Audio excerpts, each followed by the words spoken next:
बहनों की लालची भाभी। करिश्मा, रेशमा और मनीषा 3 बहनें हैं। उनका एक भाई भी है, मयंक। मयंक अपनी बहनों को बहुत प्यार करता है, लेकिन मयंक की पत्नी सविता इस मामले में मयंक से बिल्कुल ही अलग है। वो अपनी ननदों का जितना बुरा कर सकती है उतना बुरा करती ही रहती है और अपनी ननदों पर हुक्म भी चलाती है। करिश्मा, करिश्मा, तुमने अभी तक नाश्ता नहीं बनाया? तुम्हारे भैया को ऑफिस जाने में देर हो रही है। हाँ भाभी, बस अभी बनाती हूँ। करिश्मा, तुम ये ढीलापन छोड़ दो।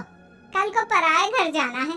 वहाँ अगर तुम इस तरह से काम करोगी तो लोग क्या कहेंगे कि माँ ने और भाभी ने कुछ सिखाया नहीं। और तुम्हारी दोनों बहनें कहाँ हैं? रेशमा मार्केट गई है और मनीषा सो रही है। क्या? सुबह के 8 बज रहे हैं और ये महारानी अभी भी सो रही है? ये कहते हुए सविता अपनी सास दुर्गा देवी के पास जाती है। माँ जी, देख रही हो अपनी बेटियों के तौर तरीके? क्या हुआ बहू, सुबह सुबह क्या कर दिया मेरी बेटियों ने? अरे एक तो अभी अभी उठकर किचन में गई है, दूसरी सुबह सुबह बाहर चली गई और तीसरी अभी तक सो रही है। क्या करूं मैं इन तीनों का? मैं तो परेशान हो गई हूँ।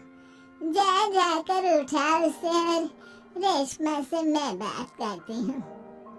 सविता सीधा मनीषा के कमरे में जाती है और उससे कहती है, महारानी जल्दी उठो, सूरज सर पर आ गया है। भाभी, थोड़ी देर और सोने दो ना, मैं रात को लेट सोई थी। वो क्या ना, यूनिट टेस्ट चल रहे हैं। शराफत से उठती है या नहीं, या फिर पानी की भरी बाल्टी डालूं तेरे ऊपर? नहीं भाभी, मुझे बिस्तर में नहीं नहाना, उठती हूँ मैं। मनीषा जल्दी से उठकर बाथरूम में चली जाती है। सभी आराम से बैठकर नाश्ता कर रहे होते कि तभी रेशमा बाजार से हाथ में सामान लिए आ जाती है। रेशमा को देखते ही सविता उस पर बरस पड़ती है। लो, आ गई महारानी। ऐसा भी क्या सामान लाना था जो सुबह आंख मलते ही बाजार की तरफ रवाना हो गई? भाभी, कल आप ही तो चीख रही थी कि घर का सारा सामान मुझे ही लाना पड़ता है, घर में किसी को भी किसी काम से कोई लेना देना नहीं है। अब मैं बाजार जाकर सामान ले आई तो आपको इस बात से भी तकलीफ हो रही है? देख रही हो माँ जी, अपनी बेटी की जुबान कैंची से भी तेज चलती है। और मयंक, आप तो कुछ कहेंगे नहीं अपनी लाडली बहन को। रेशमा, अपनी भाभी से ऐसे बात नहीं करते। चलो माफी मांगो। भैया, मैं क्यों माफी मांगू? आप भाभी से बोलिए ना कि हम पर कम हुक्म चलाया करें। हम इस घर की बेटियां हैं और आपकी पत्नी की ननद है, नौकरानी नहीं। लो कर लो बात।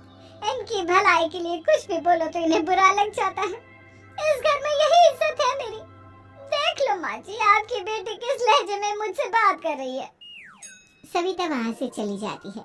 मयंक को बहुत गुस्सा आता है, वो भी वहाँ से चला जाता है। फिर करिश्मा रेशमा को समझाती है। रेशमा, तुम्हें भाभी से माफी मांग लेनी चाहिए थी ना। लेकिन दीदी, मैंने कुछ किया ही नहीं, तो मैं माफी क्यों मांगू? हाँ करिश्मा दीदी, रेशमा दीदी जैसे ही घर में आई भाभी ही उन पर चिल्ला रही थी। हाँ, मैं मानती हूँ कि गलती भाभी की थी। मैं तो इसलिए बोल रही हूँ कि भाभी ने माँ को तो पूरी तरह अपने वश में कर लिया है। वो हमारी बात सुनती ही नहीं। मयंक भैया हमारे लिए हमेशा खड़े रहते हैं, इसलिए उनकी बात का मान तो तुम्हें रखना चाहिए था ना। कोई फायदा नहीं दीदी, कुछ दिनों की बात और है, भाभी उन्हें भी हमारे खिलाफ भड़का देंगी। फिर वो भी माँ की तरह हमारी किसी बात का विश्वास नहीं करेंगे। इसी तरह सविता अपनी तीनों ननदों को किसी न किसी बात पर परेशान करती रहती थी। एक दिन मयंक अपनी तीनों बहनों के लिए गिफ्ट लाया। क्या रेशमा, ये तुम्हारे लिए हार का सेट। रेशमा, तुम्हारे लिए सुंदर सी ड्रेस। और मनीषा, तुम्हें किताबें पसंद है ना, तुम्हारे लिए किताबें लाया हूँ। थैंक यू भैया, थैंक यू भैया, थैंक यू भैया। करिश्मा, तुम्हारा नेकलेस कितना सुंदर है।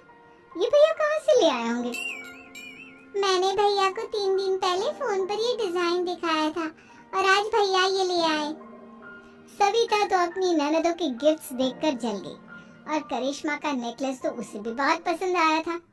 अपनी बहनों के लिए कितना अच्छा नेकलेस लेकर आए हैं, मुझे कभी कोई गिफ्ट नहीं दिया। मैं आज ही ये हार चुरा लूंगी। रात में सविता करिश्मा का हार चुरा लेती है और इसी तरह उसे अपनी ननदों की जो भी चीज अच्छी लगती वो उसे मांगती नहीं, बल्कि रात के अंधेरे में चुरा लेती। इसी तरह दिन बीतते गए और सविता ने मयंक के दिल में भी उसकी बहनों के लिए नफरत पैदा कर दी। एक दिन मयंक ने करिश्मा और रेशमा के लिए रिश्ता देखा और ये बात उसने घर में सबको बताई। माँ, करिश्मा और रेशमा के लिए बहुत अच्छा रिश्ता आया है। वो लोग कल इन्हें देखने आ रहे हैं। आप और सविता मिलकर सारी तैयारी कर लेना। ये सुनकर करिश्मा और रेशमा खुश हो जाती हैं, लेकिन सविता सोचती है, अगर इन दोनों बहनों की शादी हो गई तो घर और बाहर का काम कौन करेगा? मनीषा तो एक नंबर की कामचोर है, उससे तो किसी बात की उम्मीद लगाना ही बेकार है। मुझे इस शादी को रोकना होगा। अगले दिन सभी लड़के वालों के स्वागत की तैयारी करने में लगे होते हैं। तभी मयंक अपनी बहनों से आकर कहता है, तैयार हो गई तुम दोनों? देखो, दोनों लड़के बहुत अच्छे हैं, मैं कोई कसर नहीं छोड़ना चाहता, इसलिए तुम उनके सामने अच्छे से बिहेव करना और अपनी भाभी से लड़ने मत लग जाना। करिश्मा, तुम वो नेकलेस पहन लो ना जो मैं तुम्हारे लिए लाया था। भैया, मैं बहुत देर से वो नेकलेस ढूंढ रही हूँ, लेकिन मुझे मिल ही नहीं रहा। क्या तुमने नेकलेस खो दिया? तुम्हें पता भी है वो कितना महंगा था? तुम कोई काम ढंग से नहीं कर सकती। मयंक गुस्से में वहाँ से चला जाता है। थोड़ी देर बाद लड़के वाले भी आ जाते हैं। वो दोनों बहनों को पसंद कर लेते हैं और रिश्ता पक्का हो जाता है। लेकिन सविता के दिमाग में तो कुछ और ही खिचड़ी पक रही थी। वो पंडित जी के पास करिश्मा की कुंडली लेकर जाती है और उन्हें पैसे देकर करिश्मा की कुंडली बदलवा देती है। जब लड़के वालों के पास करिश्मा की कुंडली जाती है तो वो दुर्गा को फोन करते हैं। बहन जी, हमने करिश्मा की कुंडली अपने पंडित जी को दिखाई थी। आपकी बेटी की कुंडली नहीं बल्कि दोषों का पिटारा है। देखिए, मैं और मेरे पति इन सब बातों में बहुत विश्वास करते हैं, इसलिए हम आपकी बेटी से अपने बेटे की शादी नहीं करा सकते। इस तरह करिश्मा का रिश्ता टूट जाता है और सभी घर वालों को बहुत दुख होता है। अब कविता सोचती है, चलो, करिश्मा का तो रिश्ता टूट गया, अब रेशमा का भी रिश्ता तोड़ना है। क्या करूं, क्या करूं? अब सविता आवाज बदलकर किसी अननोन नंबर से रेशमा के होने वाले ससुराल में फोन करती है। हेलो, मैं कौन हूँ कौन नहीं ये आपके लिए जानना जरूरी नहीं, बस इतना सुन लो कि रेशमा का 2 साल से किसी के साथ अफेयर चल रहा है। बस रेशमा का रिश्ता तोड़वाने के लिए सविता का इतना कहना काफी था। अब रेशमा का भी रिश्ता टूट गया। मयंक और दुर्गा देवी ने रेशमा को खूब खरी खोटी सुनाई और उससे बार बार उस लड़के के बारे में पूछने लगे। आप दोनों मुझे क्यों परेशान कर रहे हो? अरे कोई लड़का होगा मेरी लाइफ में तो मैं बताऊंगी ना, जब कोई है ही नहीं तो कहाँ से लाऊं मैं कोई लड़का? तो तेरे होने वाले ससुराल वालों को फोन किसने किया था? माँ, मैं नहीं जानती किसने फोन किया था, मैं सच कह रही हूँ। मैं तो पहले ही कह रही थी इसकी लगाम खींच कर रखो, लेकिन मेरी सुनता ही कौन है? आप चुप रहिए भाभी, ये सब आपका ही किया धरा है।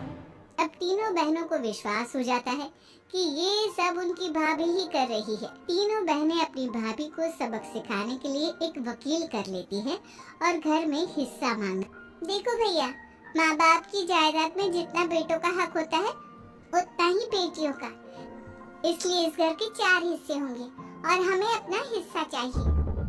मैंने तुम्हारे लिए क्या क्या नहीं किया और तुम इस घर में हिस्सा मांग रही हो? भैया, आप और माँ हम बहनों की कोई बात नहीं सुनते हो और भाभी हमारी शादी नहीं होने देगी क्योंकि उन्हें लगता है कि आप हमारी शादी में ज्यादा पैसा लगाओगे और उन्हें हम जैसी फ्री की नौकरानी कहाँ मिलेगी। तो हम भाभी के साथ तो रह नहीं सकते, हम बहनों को अपना हिस्सा चाहिए। अरे तुम्हें शर्म आनी चाहिए अपनी भाभी पर ऐसा इल्जाम लगाते हुए। वो तुम्हारे बारे में कितना सोचती है। हाँ माँ, भाभी हमारे बारे में बहुत सोचती है, दिन रात बस यही सोचती रहती है कि किस तरह से अपनी तीनों ननदों को परेशान करूं और कभी मुझे पढ़ने भी नहीं देती। दोनों बहनों का रिश्ता भी तो इन्होंने ही तोड़वाया है और रात में हमारे कमरे में आकर हमारी चीजें भी चुराती हैं। इसी तरह सविता की तीनों ननदें अपनी बात पर अड़ी रही। अब कोर्ट में तारीख भी शुरू हो गई। जब सविता को लगा कि उसकी तीनों ननद इतनी आसानी से नहीं मानने वाली, तो उसने अपने पति और सास को सारी सच्चाई बता दी और अपनी तीनों ननद से माफी मांगी। मयंक और दुर्गा को भी अपनी गलती का एहसास हो गया। अब सविता खुद करिश्मा और रेशमा के लिए अच्छा रिश्ता ढूंढती है और उनकी शादी करती है।